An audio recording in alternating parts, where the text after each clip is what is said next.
मग पहा ज्ञानोबराय काय म्हणतात, अवघाची संसार सुखाचा करीन, आनंदे भरीन तिन्ही लोके. संसाराला सुखी करण्याची प्रतिज्ञा माझे ज्ञानोबराय सांगतात. अरे ज्या विश्वाने माझ्या ज्ञानोबरायांना एवढा त्रास दिला, त्याच विश्वाला सुखी करण्याची प्रतिज्ञा माझे ज्ञानोबराय घेतात. अरे किती त्रास झाला माझ्या ज्ञानोबरायांना. अरे 5 वर्षाचे होते माझे ज्ञानोबराय, छोटीशी मुक्ताई, छोटासा सोपानी, आणि त्या दिवशी विठ्ठलपंत पैठणमध्ये अरे भीक मागतायत, दयेची याचना करतायत का, तर मुलांच्या मुंजी व्हाव्यात म्हणून, त्यांना समाजात वावरता यावं म्हणून. आणि त्यावेळी धर्म मार्तंडाने सांगितलं, पंत तुम्हाला एकच शिक्षा, देहांत प्रायश्चित्त. आणि देहांत प्रायश्चित्त शब्द कानावरती आले, पायाखालची जमीन सरकली. विठ्ठलपंत सिद्धपेठेच्या दिशेने येऊ लागले. रुक्मिणी माता दिवाबत्ती करून आपल्या ताटीजवळ उभ्या होत्या.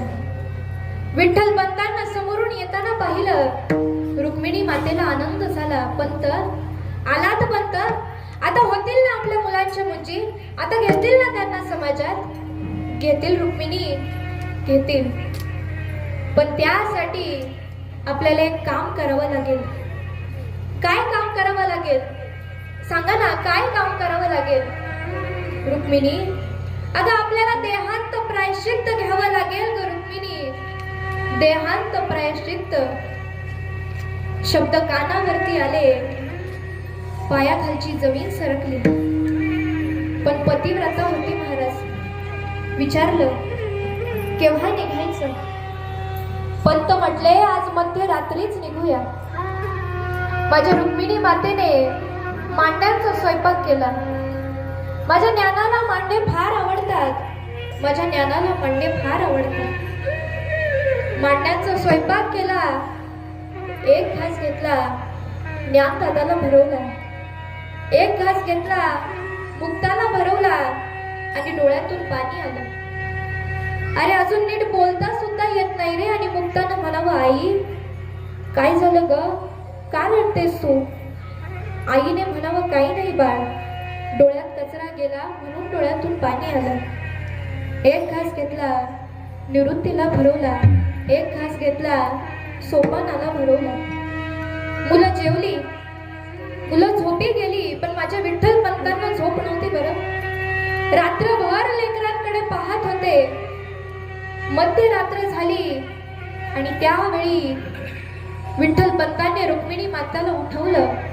रुक्मिणी उठा, जायची वेळ झाली. अरे माझ्या रुक्मिणी मातेच्या अंगावरती मुक्त हात टाकून झोपली होती रे. जगातील पहिली आई आहे.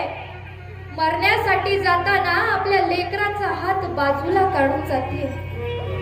जगातील पहिली आई आहे महाराज. मुक्ताचा हात बाजूला केला आणि ताटी बाहेर पहिलं पाऊल टाकलं आणि रुक्मिणी मातेने हंबरडा फोडला. विठ्ठलपंत बोलते झाले, रुक्मिणी अहो नाही यायचं तर नका येऊ. जीव गुंतला ना तुमचा. अहो मी तुमची पत्नी नाही रडते हो, मी या माझ्या लेकरांची माय रडते हो, या माझ्या लेकरांची माय रडते. अहो माझा ज्ञाना मोठा आहे, माझा निवृत्ती मोठा आहे, माझा सोपानाही मोठा आहे हो, पण माझी मुक्ता अहो साधी चोळीची गाठही बांधता येत नाही हो तिला. म्हणून वाईट वाटतं, म्हणून वाईट वाटतं. आणि समर्पित करून टाकलं स्वतःला त्या इंद्रायणीमध्ये. का तर मुलांच्या मुंजी व्हाव्यात म्हणून, त्यांना समाजात वावरता यावं म्हणून. दुसरा दिवस उजाडला. मुलं इकडे तिकडे शोधत होती, आई कुठे दिसेना, बाबा कुठे दिसेना, हाक मारत होती, पण आई ही काही दिसेना आणि बाबा ही काही दिसेना महाराज. त्यावेळी सगळेजण इकडे तिकडे शोधत होती. मग त्यावेळी ज्ञानदादाचं लक्ष देव्हाऱ्यात गेलं आणि देव्हाऱ्यात 2 पत्र होती महाराज. एक पत्र होतं धर्म मार्तंडांसाठी आणि एक पत्र होतं माझ्या ज्ञानदादासाठी. ज्ञानदादाने ते पत्र वाचलं आणि एकच हंबरडा फोडला, आई बाबा. सगळी भावंड धावत धावत आली.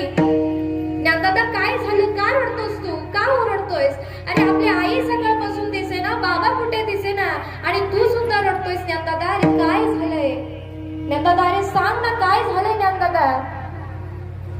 मुक्ते, अगं आपल्याला आई नाही राहिली आता, आपल्याला बाबा नाही राहिले मुक्ते आता. माया बाप गेले दोन्ही, माया बाप गेले दोन्ही, माया बाप गेले दोन्ही,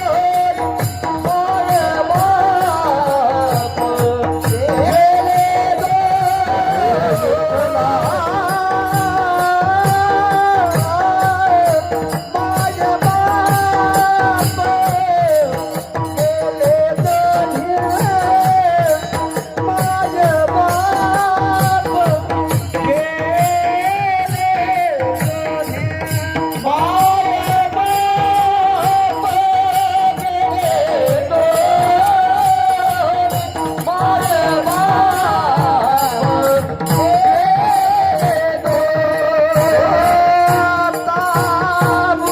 गेले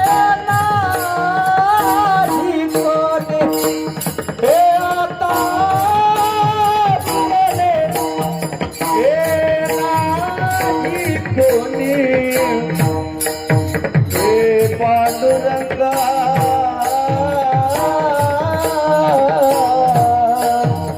हे विठ्ठला हे माय बापा हे पांडुरंगा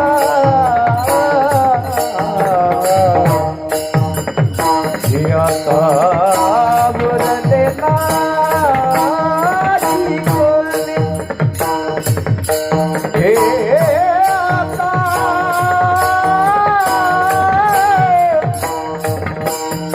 हे आता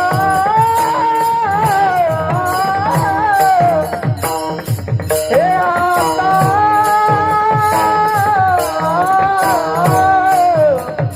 उरले नाही कोणे माझ बाप गेले दोन्ही, माझ बाप गेले दोन्ही, माझ बाप गेले दोन्ही, माझ बाप गेले दोन्ही. आता उरले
आपल्याला बाबा नाही राहिले.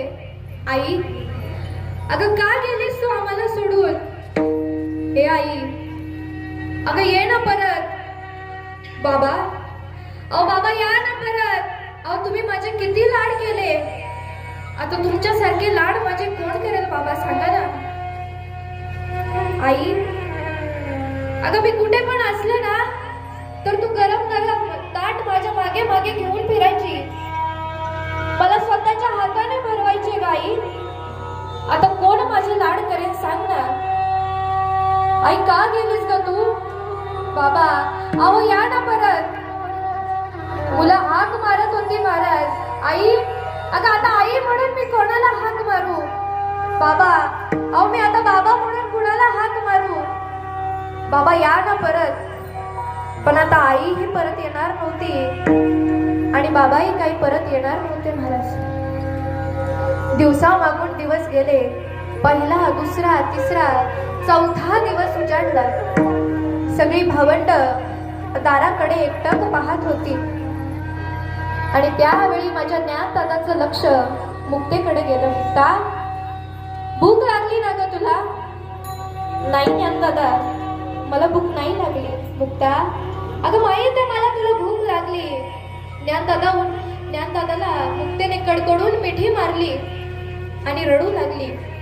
त्यावेळी ज्ञानदादा मुक्तेला म्हटले, मुक्ता, अगं ज्यावेळी तुला आईची आठवण येईल ना तू माझ्या गळ्यात पडून रड. आणि ज्यावेळी तुला बाबांची आठवण येईल ना मुक्ता तू निवृत्ती दादाच्या गळ्यात पडून रड. मुक्ता, तू काही काळजी करू नको. मला माहित आहे तुला भूक लागली. अगं 3 दिवस झाले अन्नाचा एक कणही तुझ्या पोटात गेला नाही. मी आत्ता जातो आणि लगेच माधुकरी मागून येतो. ज्ञानदादा निघाले. हातात झोळी घेतली. गावात आले. दार वाजवलं. माय, भिक्षा देई. आतून एक माऊली आली. म्हटली, ए संन्यासाच्या कांड्या, अरे सकाळी सकाळी आलास का तोंड दाखवायला? चल चालतो. दुसऱ्या दारी गेले. तिथेही तोच प्रसंग. पण म्हणतात ना, कुणी कुणाचं नसतं, तिथे कुणीतरी कुणाचं असतं. दार वाजवलं. भिक्षाम देई माय.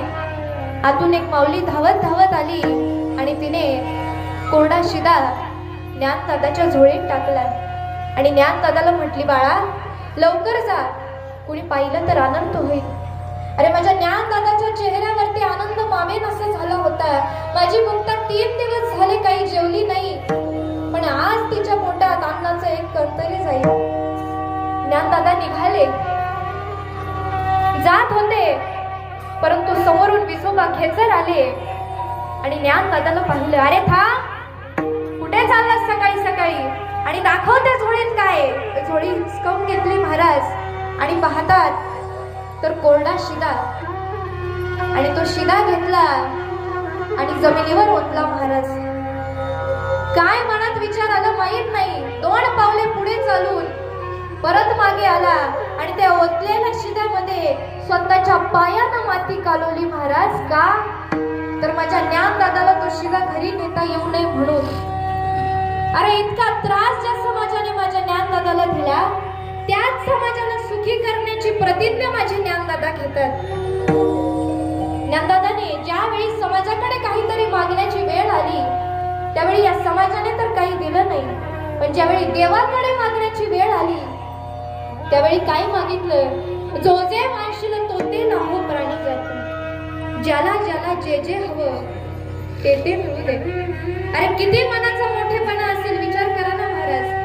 ज्या समाजाने इतका त्रास दिला, शिदा घरी घेऊन जायला चालले त्यावेळी ओतून दिला, स्नान करायला गेले की दगड फेकून मारली, इतका त्रास ज्या विश्वाने दिला त्याच विश्वाच्या कल्याणासाठी माझे ज्ञानोबाराय प्रतिज्ञा घेतात. अवघाचे संसार सुखाचा करीन, आनंदे भरीन, तिन्ही लोके विठ्ठल विठ्ठल.